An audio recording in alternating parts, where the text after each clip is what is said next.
O presidente Rodrigo Maia voltou a falar do cadastro positivo, que é um projeto que já teve o texto principal aprovado há vários meses atrás e que aguarda aí a votação dos destaques. Quem está aqui com a gente agora é o deputado Glauber Braga, que é vice-líder do PSOL, é inclusive o PSOL autor desses destaques sobre o projeto do cadastro positivo, que está aguardando votação há tanto tempo.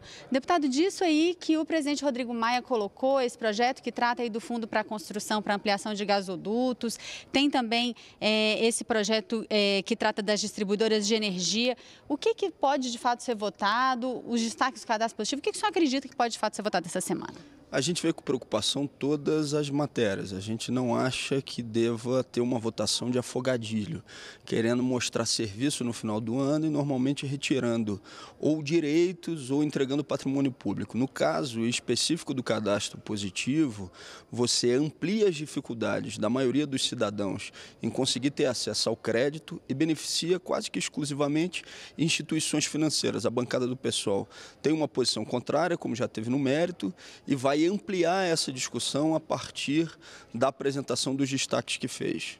Esse projeto que permite a chamada securitização das dívidas dos estados, que tem como objetivo aí aliviar a crise financeira que os estados atravessam, isso pode ser colocado em votação? Esperamos que não, mas ontem o presidente da Câmara falou nessa possibilidade. É uma outra proposta que a gente vê com muita preocupação. A gente está falando aí de dívida podre, a gente está falando sobre estados que se articulam com o setor financeiro privado para poder fazer com que determinados créditos possam ser viabilizados, mas é muito importante verificar, por exemplo, o estudo que foi realizado pelo Comitê de acompanhamento da auditoria da dívida pública brasileira. Fez um estudo profundo demonstrando os riscos da aprovação desse tipo de matéria, onde, mais uma vez, se envolvem de maneira não republicana interesses que são privados, querendo se apossar, capturar espaços públicos de poder. Nesse caso em específico, para fazer com que créditos tributários, muitos deles podres, possam ser utilizados como garantia. Intervenção federal em Roraima. A opinião do senhor, o que o senhor acha que deve acontecer? Ontem já foi aprovada a urgência na apreciação do mérito hoje. Primeiro, a urgência não poderia ter sido aprovada como foi no dia de ontem, né? O presidente da Câmara nem esperou que os líderes se dirigissem ao microfone para poder fazer a sua orientação. Ele tentou votar rapidamente para garantir que a matéria fosse votada no seu mérito no dia de hoje. A gente vê também com ressalvas e preocupação. Está aí já posições divergentes entre o próprio governo federal e o governador eleito que foi indicado como interventor. Por exemplo, em relação à fronteira de Roraima com a Venezuela. O governo federal tem uma posição, o governador já vem explicitando outra. O que vai prevalecer? Tem que discutir com mais profundidade e não a toque de caixa, como está se tentando fazer aqui na Câmara dos Deputados. Uma intervenção é sempre um ato de força.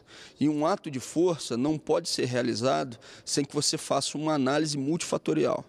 Só acompanha isso de perto por causa da intervenção lá no Rio de Janeiro. E a gente fala do Rio de Janeiro agora porque o senhor hoje apresenta esse relatório final na comissão externa que investigou o crime lá, o assassinato da vereadora Marielle e do motorista Anderson Gomes.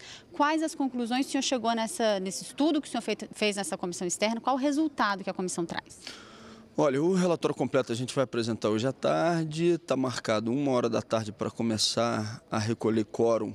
E assim que tiver quórum a gente vai apresentar o resultado do trabalho, mas já posso adiantar que a gente vai demonstrar contradições entre as autoridades que têm a obrigação de investigar, por exemplo, entre a Polícia Civil e o Ministério Público, fazendo com que haja necessidade do processo de federalização, não como um voto de confiança irrestrito à Polícia Federal ou ao Governo Federal, não, de forma alguma, mas sim como uma necessidade de se ampliar a responsabilização para que a execução de Marielle e de Anderson não seja esquecida e que tenha a determinação objetiva de quem foram mandantes, executores e a motivação desse crime.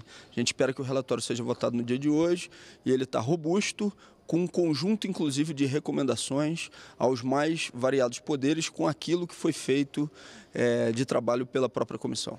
O senhor, por certo, acompanhou mais de perto a investigação até agora, até para poder fazer esse trabalho na comissão externa. Já se tem alguma resposta sobre esse crime? Não se tem resposta. E uma das contradições, por exemplo, é que a polícia Civil do Estado do Rio de Janeiro, através do seu chefe de polícia, diz que a investigação já estaria em fase final. O mesmo é dito pelo secretário de Segurança. Quando você vai dialogar com o Ministério Público do Estado do Rio de Janeiro, também responsável pelas investigações, eles não assinam embaixo daquela que é a posição da Polícia Civil e, pelo contrário, falam que existem ainda atos importantes para que a investigação seja concluída, ou seja, não é fase final.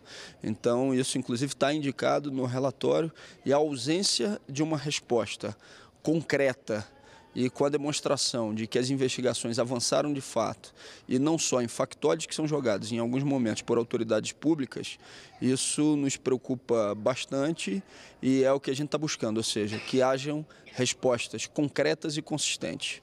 Deputado, obrigada pela sua participação aqui com a gente volta com a Vera. Obrigada, Carol, deputado.